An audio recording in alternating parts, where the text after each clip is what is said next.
Good morning, good evening, good afternoon, wherever you may be. CC here, Chris, from New York, Westchester County. It's September 13th. June 13th, 2019. Just a couple things I was thinking about real quick.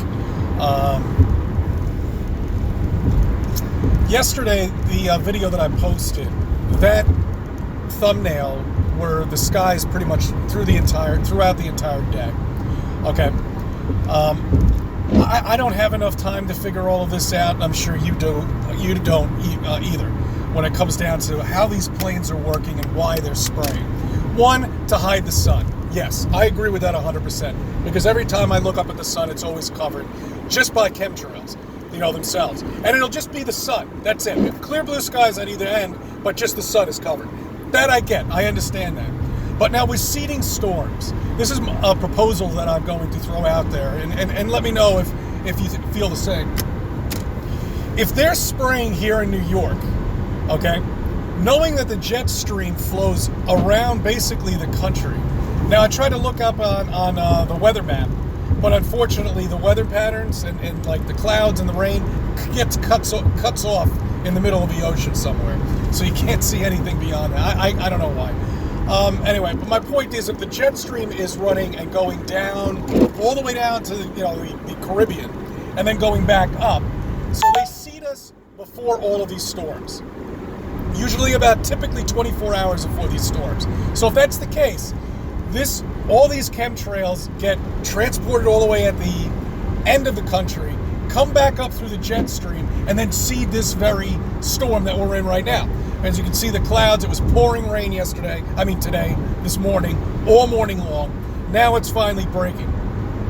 But if that's what they're doing, then they understand how the jet stream works and all that other nonsense. I know the weatherman does too, but the weatherman's bullshit. You have to understand that. He's another puppet, okay? Just like all of them are. Another puppet. Just like the media. The media is crashing. It's falling apart. Everybody knows they're bullshit. At least they've woken up to the fact that the media is bullshit. Why can't they wake up and figure out that we live on this flat land? Anyway. Okay. Now, another thing. The sun. Light projection. Okay, when we get cloudy days like this, when it's wall-to-wall sky, you can't even see where the sun should be. You know what I mean? It's totally covered. Thick clouds covering everything. But the sun is a projection, basically. And you see that. You've seen it on other videos.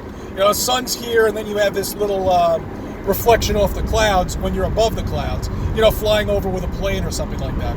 See, now, I know it's really thick clouds, and air, especially with clouds, are very difficult to see through because the air depths. That's why you can't see China, okay? Or I can't see Spain from America.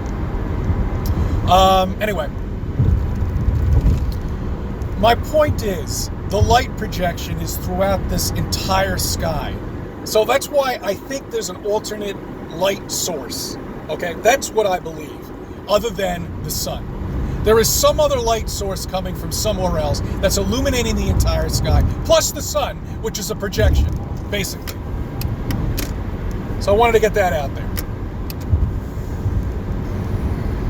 I want you to think about years, okay? Years. The word years.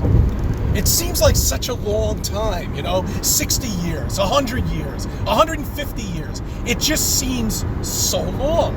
But if you put it a different way, when you change that word years and say something like, the tree was just bloomed, or you say it bloomed 60 times, that's 60 years. But you see, you understand, you follow me on this? You see how different it changes your whole feeling toward years when you just simply change that word and say, okay, well, that tree bloomed 60 times. It doesn't seem that long, right? It doesn't seem that long at all. I thank you for subbing. I thank you for viewing my videos, and let me be a part of your life.